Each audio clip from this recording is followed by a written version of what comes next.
voici à la plage de Biarritz. Je suis venu me décrasser, me détendre et me refroidir.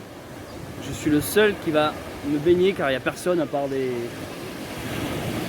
Bref, des gars qui font du paddle. Allez, on va tester ça.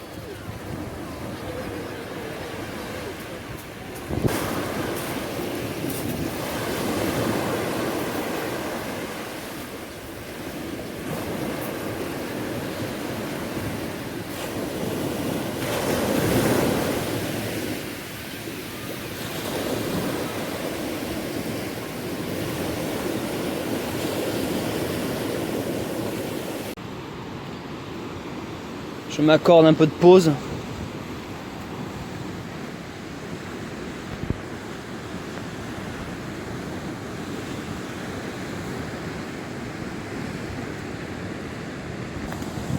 Après avoir vu la puissance de la montagne, la puissance de l'eau, j'aurais vu la mer et le père. Les amis, me voici plongé dans la civilisation. C'est pas facile quand tu viens de passer 3 semaines en pleine nature avec des gens formidables, de te retrouver dans une ville, zone industrielle avec des gens superficiels, parce que je vois vraiment la différence entre les gens que j'ai rencontrés sur mon chemin pèlerinage, tous gentils, tous bienveillants, tous ouverts. Et là, j'ai été me faire une douche froide à Biarritz, c'est bien, l'écart était trop grand. J'ai cru faire un grand écart possible, je me suis froissé la testicule. C'est pas possible de passer de Saint-Jean-Pied-de-Port à beaucoup d'émotions, beaucoup d'aventures, à Biarritz, une ville où tout le monde sent le parfum. C'est difficile, c'était même une idée de merde. Mais au moins j'ai pu me décrasser dans l'océan, j'ai pu me reposer. Et là j'en profite pour aller au Décathlon d'ici, parce que je vous en ai pas parlé pendant mon aventure, mais mon duvet qui est génial, hein, m'a lâché en fait pendant une nuit j'ai eu froid en fait. Il y a des fermetures éclairs sur les deux côtés. Pendant une nuit j'ai eu froid, je me suis dit je vais monter ma fermeture éclair, et en fait en montant la fermeture éclair, ça m'est resté dans la main et mon duvet s'est ouvert, la fermeture s'est éventrée. Du coup, je profite d'être à côté d'un Décat pour voir s'ils peuvent pas me le réparer, me le changer, voilà. Je vais faire mon client relou, même si j'ai dormi dedans, mais à un moment donné, t'es là, le truc est pas censé lâcher, surtout au prix où je l'ai payé. Donc voilà, je viens de voir qu'il y a 2 Décathlons là. Je savais même pas que c'était possible, il y a 2 Décathlons les uns à côté des autres. Et en fonction de ma demande, chasse, pêche, golf, alors non, moi c'est plutôt sport d'eau, randonnée, c'est celui-là, magasin 1. Bonjour. Voilà, donc je vais aller à ce gros Décat et voir ce que je peux faire, même si j'ai plus le ticket de caisse, avec la carte client. Le mec il connaît trop Décathlon quoi. Avec la carte client ils peuvent retrouver. On va voir, généralement ils sont cool à Décathlon. On va voir s'ils vont me le reprendre et s'ils vont me le réparer.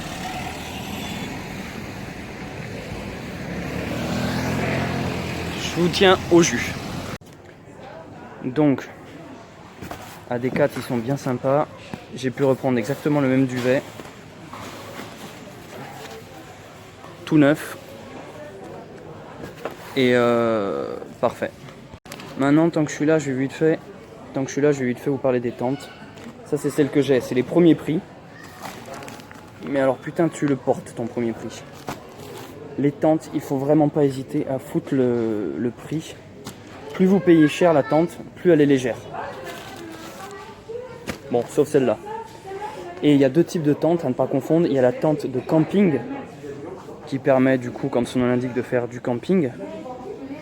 Alors bien sûr, vous n'allez pas faire ça avec des arceaux gonflés. Alors ça c'est nouveau, ça je connaissais pas. Tu peux à la fois faire une tente, à la fois une piscine. Ça c'est vraiment les tentes de camping.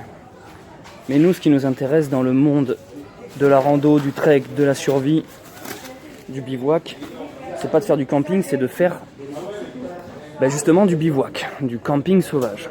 Donc il faut partir sur des poids extrêmement légers. Par exemple, ça peut être intéressant. C'est vraiment léger, c'est celle qui se monte en 2 secondes, mais ça, tu peux pas foutre ça dans ton sac. Donc déjà, ça dégage. Pourtant, c'est pratique, hein. Puis alors il y a la couleur aussi. Notre but c'est d'être discret, on va pas prendre de la couleur jaune fluo, d'un air de dire bonjour monsieur le propriétaire du terrain, venez me sortir s'il vous plaît. Côté duvet aussi. Moi je l'ai celui-là. Ah oui, alors ça vous êtes pratique là-dedans. C'est des duvets, c'est pas celui-là. Hein. Ça moi regardez regardez la différence. La différence de taille. Pourtant les deux sont du 10 degrés. Sauf que celui-là c'est du confort. Ça c'est quand vous avez des invités chez vous et que vous voulez qu'ils dorment bien. C'est quand vous faites du camping dans votre jardin quoi. Ou en camping justement. Quand vous faites du bivouac, il faut penser petit et léger. Maintenant je vais vous expliquer pourquoi là j'ai pas pris du 5 degrés. Alors voici le 5 degrés et voici le 10 degrés. Est-ce que vous voyez la différence de taille, mais aussi de poids? 1200 grammes, 970 grammes et je le sens là. Donc si vous voulez, je préfère avoir quelque chose de plus petit, plus compact, plus léger, quitte à avoir un peu froid, mais il faut savoir que lui descend en fait jusqu'à 5 et lui descend jusqu'à 0. Donc à choisir, je préfère m'endormir en rajoutant des couches sur moi, comme des draps, pour avoir plus chaud, que directement porter de la grosse chaleur. Surtout que là, en l'occurrence, la différence est vraiment flag, quoi. Et celui-là coûte 10 € plus cher. Bon, côté tente, j'avoue, ils n'ont pas trop le choix. Là, dans le Decat où je suis, ils n'ont pas trop de choix, c'est beaucoup de Quechua. Alors certes c'est des montages instantanés mais alors ouais, alors bonjour, non ça tu portes pas ça, c'est trop lourd. Et pour le bivouac ils se sont fait liquider quoi, ils ont plus rien. Mais en gros dites-vous que il faut foutre le prix quoi. Dans les tentes il faut foutre le prix. Regardez ici, on peut voir que bon, plusieurs personnes, ça ne nous intéresse pas. Nous, on va déjà viser dans les 2 personnes. Voilà, 1,75 kg, c'est très bien, voilà, 200 boules. Sinon, il y a carrément les 1 personne, 130 €. 1,3 kg, ça c'est parfait. Mais là, c'est pour être tout seul. Il y a la tarpe aussi, que j'arrête pas de vous parler dans ces vidéos. Ça, c'est pas vraiment une tente, hein, c'est plus juste un abri qu'on met avec les bâtons de marche. Regardez là, 80 €. Là, 80. Ouais, vous voyez, il y a quasiment 1 kg de différence. Bon, après, ici, on peut dormir à 2.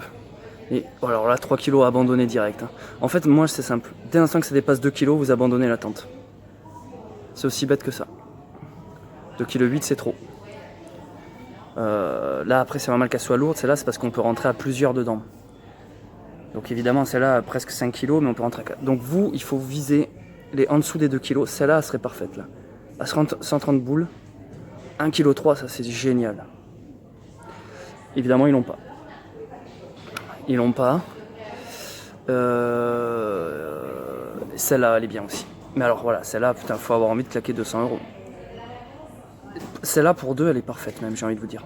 C'est-à-dire, on peut rentrer à 2, ce qui est bien. Ça veut dire que quand vous êtes tout seul, vous avez de la place. Et en plus de ça, elle est pas très lourde. 1,75 kg. Celle-là est très bien. Et je vois exclusivité internet. Je suis pas sponsorisé Decathlon, hein. Je vous dis juste un véritable retour d'expérience. Celle-là, vous voyez, c'est limite par exemple. À presque 2 kg, 200 €, quitte à claquer 200 €, faut gagner du poids.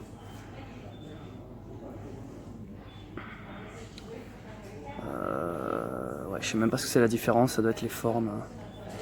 Et pensez à la couleur aussi. Prenez des couleurs discrètes. Alors, maintenant pour les tapis de sol. Alors, les plus connus, c'est ceux-là. C'est ceux que tout le monde auront. En plus, ceux-là, ils isolent. Et ils sont pas chers. C'est-à-dire que vous aurez chaud. Ça vous isole du sol. Par contre, voilà, c'est galère à plier, ça prend de la place. Après, c'est pas lourd. Hein. Ceux-là sont vraiment bien. Moi, on va dire que je fais partie quand même des gens qui aiment bien avoir un bon matelas. Ceux-là sont bons. Ceux-là sont bons, ils sont un peu chéros. Par contre, une fois déplié, voilà ce que ça donne.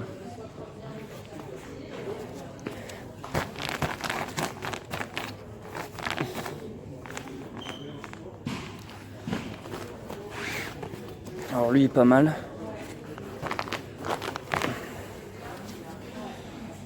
Et bien sûr, vérifiez également le poids. Parce que regardez, la différence, ça aussi c'est un matelas gonflable. Vous voyez très vite la différence du poids et de taille. Tout compte. Tout compte. Là, je viens de vous parler du duvet, du matelas et de la tente. Honnêtement, croyez-moi, c'est les 3 choses où il ne faut pas hésiter à mettre le prix. Et où vous vérifiez le poids. Vous devez prendre les plus légers. Tiens, regardez là. C'est ma bouffe lyophilisée que j'ai bouffée pendant mon aventure. C'est tous les repas, ça. Tous mes repas.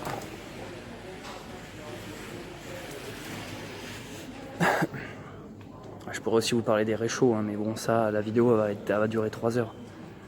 Ça, c'est les pas de vis standards.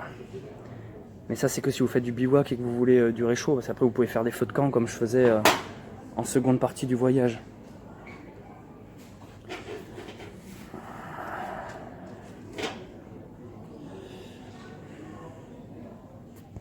Là, regardez, par exemple, pour les réchauds, vous avez celui-là. Qu'est-ce qu'on appelle déporté? C'est-à-dire que tu as la bouteille, tu as le fil et tu as ton réchaud. Mais honnêtement, c'est de la merde. T'as pas besoin de ça. Tu peux prendre directement celui qui se visse, tac, dessus. Et là, ils se sont fait liquider. Mais gain de poids, et ça, c'est vraiment une connerie. Enfin, tu te dis, c'est bon, au bout d'un moment, t'es pas gogol, quoi. Tu peux très bien... parce qu'ils font ça, soi-disant, pour une stabilité. Mais ça veut rien dire. Ta stabilité, tu l'as là. Donc, autant te foutre là-dessus et que ça soit sur du stable. Par contre, l'intérêt, c'est que là, c'est un pas de vis standard. Donc ça, vous trouverez de ces bouteilles partout. Que celle-là qui se clipse, parce que moi, mes premières années, je faisais avec ça. Ça, c'est que... Voilà, c'est pas un pas de vis, ça se clipse. Et ça, il n'y a qu'à Decathlon. Donc ça fait que si vous êtes dans un pays où il n'y a pas de Decathlon, ciao la bouteille. Ça, pas de vis international. Mais là, du coup, ils en ont plus. Putain, ils se sont fait mais liquider, quoi. Donc évidemment, tout ça, vous abandonnez. Ça, c'est des réchauds, c'est pour les campings. Voilà, ça, tu mets les bouteilles comme ça ici. Non seulement c'est de la merde, l'eau, il faut 10 000 heures à bouillir. Ah oui, on calcule une bonne bouteille et un bon réchaud en fonction du temps d'ébullition de l'eau. Là, ici, c'est anti-tempête. Vous voyez, il y a un petit rebord. La flamme est protégée du vent. Il envoie pas mal de gaz. Moi, c'est celui que j'ai, celui-là. Celui-là est bien. Léger. Vous voyez, une fois plié, ça donne ça. C'est même plus petit, parce que là, c'est la version dérivée. Et ça, pour vous donner une idée, ça vous fait... tout dépend, en fait, si vous faites bouillir de l'eau tous les soirs. Mais ça dure quand même assez longtemps. Et ça, tout ça, ça, c'est déjà des cuisines un peu plus grosses, mais c'est pour... ça, c'est vraiment du camping. C'est pas du bivouac, tout ça. Alors, je vais vous montrer. Bon, ça, c'est juste une autre couleur, mais c'est le même duvet que tout à l'heure. Donc là, c'est les mêmes. Celui-là, il descend à 5. Celui-là, il descend à 10. Donc moi, j'ai pris lui, plus léger, plus petit. Mais aussi, je vous explique ma théorie. C'est que quand tu es dans un endroit chaud, imagine l'été, là-dedans, tu peux pas dormir. Ça tient trop chaud. Que lui, déjà, c'est un peu plus acceptable. Et surtout, si à l'inverse, je suis dans un endroit froid, en haute altitude ou dans une saison plus hivernale, je peux rajouter une thermolite. C'est une sorte de drap qui ramène de la température. Donc là, ils en ont pas à Decathlon, donc je peux pas vous en montrer. Mais la thermolite, c'est un petit drap. Ça ressemble à... Putain, je sais pas quoi. Comment je pourrais vous montrer ça? Ils en ont pas. Ça ressemble à un petit drap dans lequel tu rentres et ça te augmente ta température. Donc c'est-à-dire que moi, en portant quelque chose de plus petit, plus léger, simplement en rajoutant un tout petit drap, c'est un petit drap qui a cette épaisseur-là. En rajoutant un petit drap qui a cette épaisseur-là, en gros, je deviens à 5 degrés, voire même plus bas. Je peux descendre jusqu'à 0, avec juste un petit drap. Vous tapez thermolite sur internet, vous trouverez. Donc je préfère avoir cette configuration-là avec gain de place, gain de poids, que me trimballer lui, qui fait que lorsque j'aurai trop chaud, je ne peux pas réduire la température. Que là, je pourrais varier entre soit je dors juste dans mon drap, soit dans le duvet, soit dans les deux. En fait, je peux plus, c'est plus modulable. Et du coup, je rappelle, encore une fois, plus léger, plus petit. Aussi, pourquoi je prends du synthétique et non pas du duvet. Parce que là, par contre, si vous voulez de la qualité, c'est celui-là. Alors là, les gars, là, c'est du luxe. Là. C'est tout petit. c'est tout léger. Là je le sens au poids, c'est vraiment très léger ça. Sauf que là c'est du duvet, c'est de la plume. Ça les amis c'est parfait, c'est du grand luxe. C'est celui-là là. C'est le premier que j'avais acheté mais je l'ai ramené. Ça c'est du grand luxe. Maintenant moi j'ai lui là, vous voyez. C'est quasiment les mêmes. Hein. Sauf que là je sens qu'il est beaucoup plus léger. Mais voilà le prix, c'est le double. Mais c'est pas qu'une histoire de prix. C'est que ça c'est de la plume à la moindre humidité, l'arroser du matin si vous dormez dehors, si votre tente c'est un peu de la merde, si vous transpirez, la plume elle va avoir vachement du mal à s'en remettre. J'en ai déjà parlé dans une précédente vidéo. La plume en fait ça met du temps à sécher. Le synthétique on s'en bat les couilles. Vous tombez dans l'eau avec, vous le faites sécher, c'est fini. Donc pour une fois, privilégiez l'invention de la modernité, du synthétique. Et si vraiment vous avez les moyens, ben, prenez-vous lui plus petit, plus léger, et lorsqu'il est niqué, rachetez-vous-en un autre. Évidemment, moi j'aurais de la thune à foison, c'est ce que je ferais. Parce que là, il est vraiment plus léger. Surtout qu'en plus, sachez que, vu que c'est de la plume, souvent ils disent 10 degrés, mais vu que c'est de la plume, ça tient beaucoup plus chaud, donc vous pouvez presque imaginer que c'est du 5 degrés. En gros, ça, c'est ce qu'il y a de mieux, quoi. Mais voilà, moi je fais ça à la bivouac. Si vous dormez dans des gîtes, dans des hôtels, vous en foutez. Il sera sec votre truc. Mais quand vous faites un peu à la roots comme moi, à primitif, sauvage, la plume elle risque de prendre sacrément cher quoi. Voilà pourquoi je pars sur du 10 degrés avec un petit drap thermolite en plus. Tant qu'on est dans les préparatifs, dans les affaires, pour les sacs, moi je vous conseille 50 litres minimum. Je dis bien minimum. Parce qu'en fait, une fois que vous aurez mis toutes vos conneries dedans, il faut vraiment pas... Il faut comprendre que vous porterez aussi votre gourde, votre bouffe. Donc c'est 50 litres minimum et c'est seulement 50 litres si vous prenez des objets petits. Comme je vous le dis, si vous avez pris les premiers prix, donc une grosse tente, un gros duvet, un gros tapis de sol, dans ce cas il va falloir monter sur les litres, partir sur par exemple les 90 litres. Le problème des 90 litres, le sac même vide est déjà ultra lourd. 90 litres c'est peut-être un peu trop. Je pense que la bonne moyenne entre 50 litres et 90, c'est le 70 litres plus 10. C'est-à-dire que vous pouvez rajouter en dessous une tente. Vous voyez ici, là, vous pouvez rajouter une tente comme ça, qui se fixe comme ça, quoi. Ploum. Donc, mon conseil de gars qui a vraiment essayé différents types de sacs. Qu'importe la marque, privilégiez deux choses. Essayez de trouver des sacs imperméables, mais ça, c'est pas obligé, parce qu'on peut toujours rajouter une housse qui est imperméable. Donc l'imperméabilité, ça dépend dans quelle région du monde vous vous rendez. Mais c'est surtout le poids du sac à vide et son contenant. 70 litres, ça me paraît bien. Comme je disais, après, si vous avez investi dans des objets légers, petits, 50 litres, c'est bon.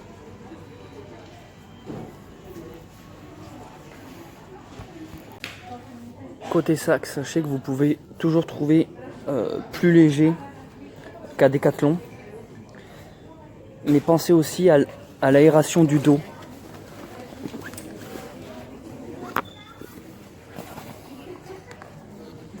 Parce que vous allez marcher toute la journée, transpirer.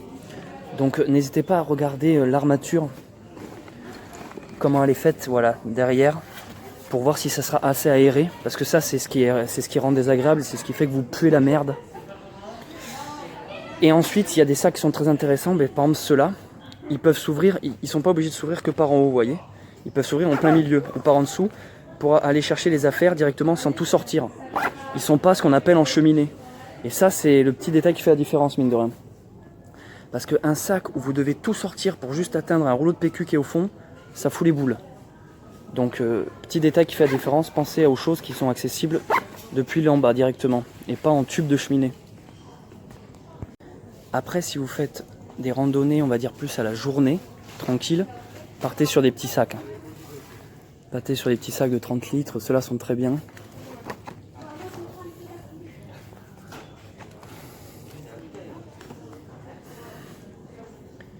Mais quand vous partez pour plusieurs jours, voire plusieurs semaines, voilà, faut pas hésiter à investir. Vous voyez, par exemple celui-là, là, il n'a pas accès par en dessous. Tu peux l'ouvrir que dessus, donc il est bien. Il est bien. Mais tu dois tout sortir si tu veux atteindre quelque chose qui est en bas.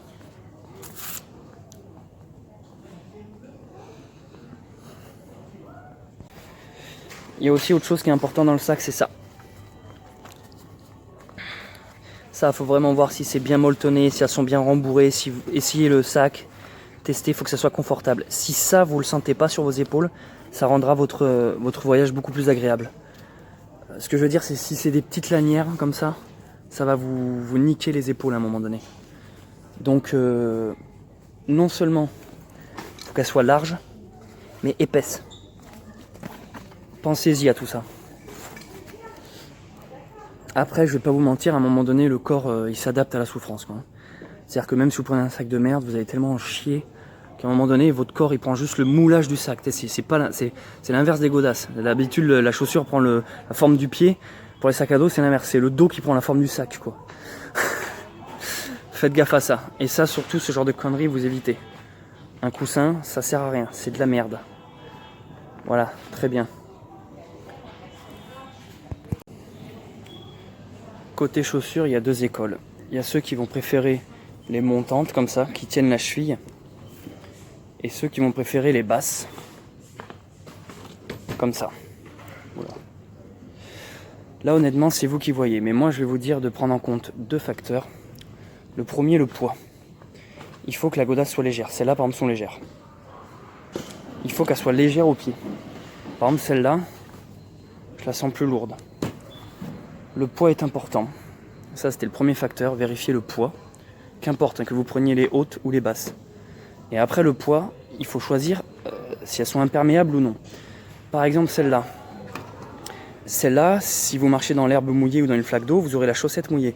Mais le truc, c'est que ça va sécher tout aussi vite si vous transpirez.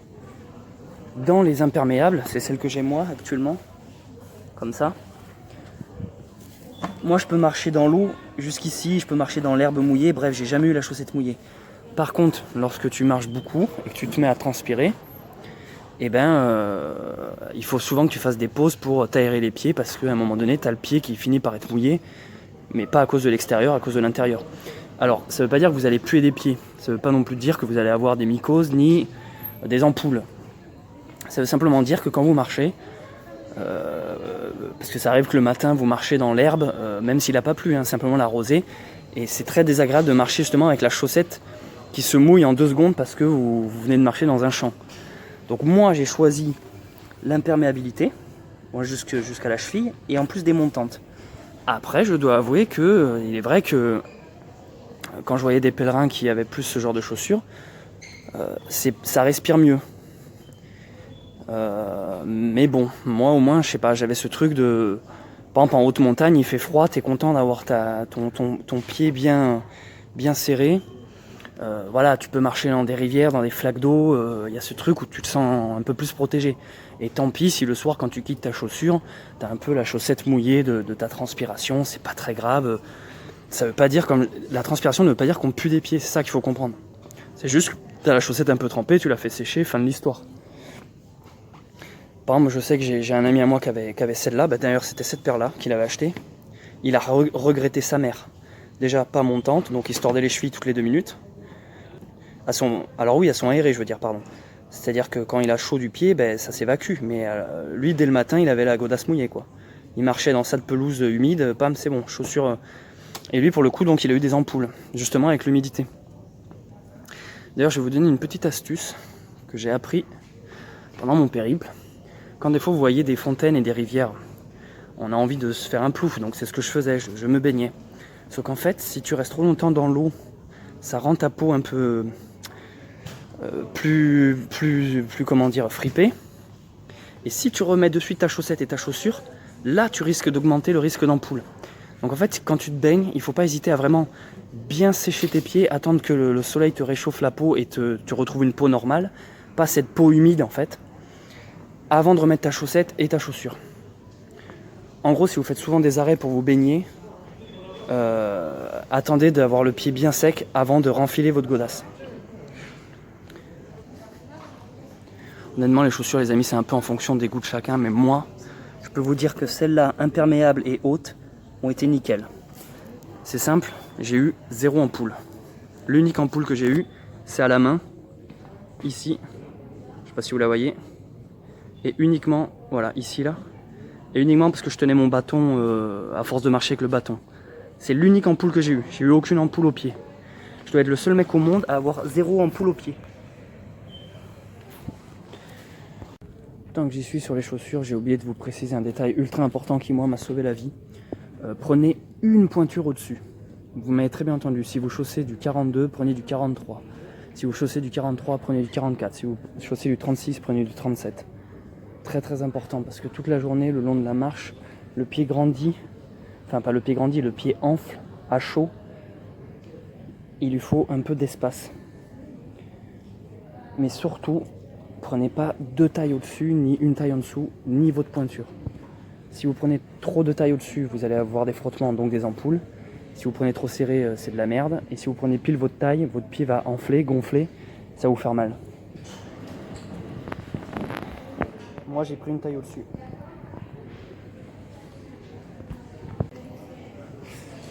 Côté chaussettes, les amis, il vous en faut très peu. 2 paires suffisent pour toute l'aventure.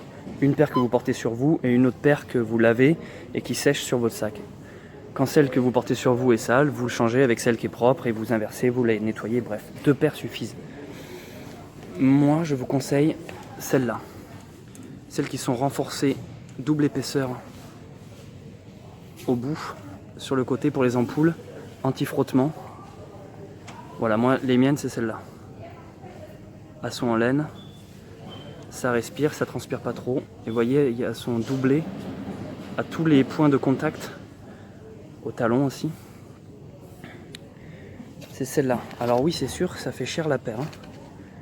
Par contre, une fois que vous avez ça, vous pouvez plus jamais foutre d'autres paires de chaussettes. Vous voyez, elles sont renforcées en fait. Et c'est vrai que j'ai très peu transpiré, c'est bien aéré. Et pas d'odeur aussi, surtout ça.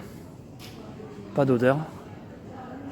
Et alors ça, vous pouvez marcher des heures et des heures, des kilomètres et des kilomètres. Ça s'abîme pas, c'est solide. Franchement, ça, très bien. Et acheter 2 paires, c'est tout.